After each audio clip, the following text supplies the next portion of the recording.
Hello friends, diabetes की बीमारी में लोग अक्सर ऐसे कुछ और गलतियां करते हैं जिनके बारे में मैं डायटिशियन चायनिका शर्मा आज फिर से आपको बताऊंगी, जिसकी वजह से लोगों के शुगर कंट्रोल नहीं होते हैं या फिर उनके कॉम्प्लिकेशंस बढ़ते जाते हैं। सबसे पहले जो है, आप जो खाली पेट में ब्लड टेस्ट करते हैं जिसको फास्टिंग ब्लड शुगर या FPS बोलते हैं, इसका आपका 12 घंटे फास्टिंग के बाद ही करना चाहिए। मान लीजिए कि अगर आप 9 बजे आपका डिनर कर रहे हैं रात को, तो आपको सुबह 9 बजे ही आपको ब्लड सैंपल देना है टेस्ट के लिए। क्योंकि अगर आप मान लीजिए कि रात को 10:30 से 11 बजे अगर आप डिनर कर रहे हैं एंड अगर आप सुबह 7 बजे आप अपना ब्लड सैंपल दे रहे टेस्ट के लिए, तो आपका जो 12 घंटे का फास्टिंग है उसके कम टाइम में ही आपका टेस्ट हो जाएगा एंड आपका ब्लड शुगर एक्यूरेट रीडिंग नहीं देंगे। इसीलिए 12 घंटे का फास्टिंग जो है वही आपका एक्चुअल रीडिंग बताएंगे। नेक्स्ट जो है आपका HbA1c टेस्ट, इसके ऊपर मैंने पहले भी अपने वीडियोज़ में बताया है। HbA1c जो है आपका 3 महीने का एवरेज बताएंगे, और ये अगर रेंज में होता है तो ही आपको प्री डायबिटिक या डायबिटिक स्टेज में बताते हैं। जैसे कि अगर 5.7 से 6.4 है तो आपका रिवर्सेबल या फिर कंट्रोलेबल स्टेज में होता है, एंड अगर ज़्यादा होता है तो आपको इसको कंट्रोल करने में आपको डाइट एंड लाइफस्टाइल और मेडिकेशन की ज़रूरत इमीडिएटली आपको ज़रूरत पड़ सकती है।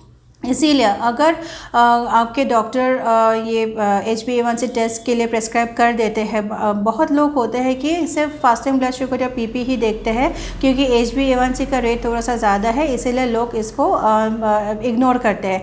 पर HbA1c डॉक्टर प्रेस्क्राइब करे या ना करे, आपको हर 3 महीने में अपने से ही ये टेस्ट करना ज़रूरी है, तो ही आपका एक्चुअल जो स्टेटस है डायबिटीज़ का वो आपको पता चलेगा। इसीलिए आप HbA1c और फास्टिंग आप हमेशा टाइम टू टाइम अच्छे तरह से आप करते रहिए। नेक्स्ट जो है आपका खाना जो है आपका अनाज का चीज़ें या फिर आपके जो रोटी है या बिस्किट्स है, ये सारे जो खाने हैं इनका जो क्वांटिटी है कुछ लोग जो है अपने से ही कम करते हैं शुगर कंट्रोल करने के लिए। पर जब ये अपने से कंट्रोल करते हैं ये कभी कभी इतना कम होता है, या फिर आपका अगर आप इंसुलिन ले रहे हैं तो अपने से अगर आप ये कम करेंगे, और अगर आप इंसुलिन ले रहे हैं एंड अपने से आप कंट्रोल नहीं भी कर रहे शायद, और कुछ लोग सोचते हैं कि मैं तो इंसुलिन ले रहा हूँ और मुझे डायबिटीज़ मेरा कंट्रोल हो जाएगा तो मैं कुछ भी खा लूँगा। ऐसा नहीं है। आपका जो अनाज का रिक्वायरमेंट है, मतलब आपके जो कार्बोहाइड्रेट रिक्वायरमेंट होता है, हर एक इंसान का अलग अलग रिक्वायरमेंट होता है। आपके वजन के हिसाब से, आपके ऊंचाई के हिसाब से और आपके उम्र के हिसाब से आपका अलग अलग रिक्वायरमेंट होता है। ये सिर्फ आपका जो कार्बोहाइड्रेट या एनर्जी रिक्वायरमेंट की बात नहीं कर रही हूँ, जैसे आपका प्रोटीन का हो गया या फिर आपके विटामिन या मिनरल्स का अलग अलग न्यूट्रिएंट्स का अलग अलग रिक्वायरमेंट होता है।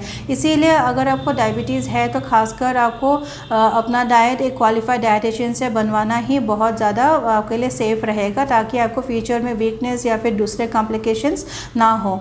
नेक्स्ट जो है आपका जो डायबिटिक पेशेंट्स जो है उनको अक्सर हाई ब्लड प्रेशर रहता है।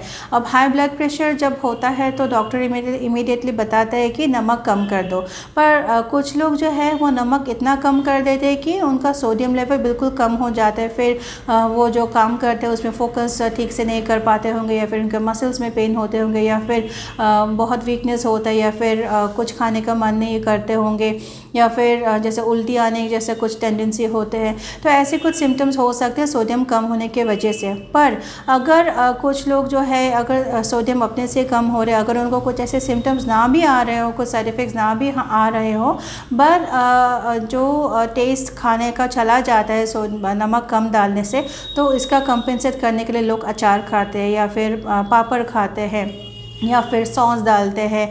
तो ये सब चीज़ें जो है इन सब में भी सोडियम रहता है सोडा के फॉर्म में। इसीलिए आप जो भी आप खाना खाते हैं, आप नमक कितना डाल रहे हैं एंड आप बाहर की चीज़ें जो खा रहे हैं उसमें जो लेबल होता है वो आपके लिए पढ़ना बहुत ज़रूरी होता है। उसमें सोडियम कितना है और अगर सोडियम है कि नहीं ये भी आपको देखना ज़रूरी है।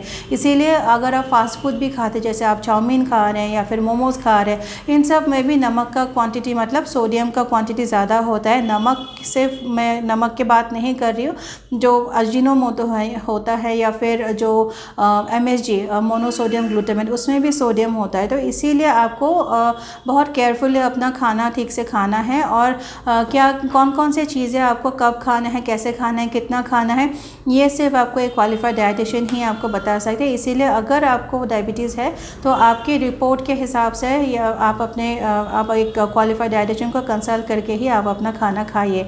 नेक्स्ट जो है, एक बहुत बड़ी मिस्टेक बहुत लोग कर रहे हैं, जैसे कि सोशल मीडिया है, यूट्यूब में है या फिर फेसबुक में है, लोग अक्सर अपने अपने कुछ नुस्खे बताते रहते हैं। जैसे भिंडी का रस खाने के लिए उसको भिंडी को पानी में सोख करके ले लो, या फिर कुछ कड़वी चीज़ें जैसे करेला हो गया, चिरौता हो गया, ऐसे ऐसे कुछ चीज़ें खाने के लिए बताते हैं। पर ऐसी चीज़ें जो है, अगर आपको डायबिटीज़ के साथ से आपको किडनी में प्रॉब्लम है, या फिर आपको हजम के प्रॉब्लम, आपको डाइजेशन के प्रॉब्लम है, या फिर आपको गैस बहुत रहता है, तो ये सब चीज़ें आपके कॉम्प्लिकेशंस को और बढ़ा देंगे। इसीलिए कुछ भी ऐसे सोशल मीडिया के नुस्खे आपको फॉलो करने से पहले हमेशा अपने डॉक्टर या क्वालिफाइड डाइटिशियन को कंसल्ट करके ही आप फॉलो कीजिए, ताकि आपको कॉम्प्लिकेशंस और ना हो।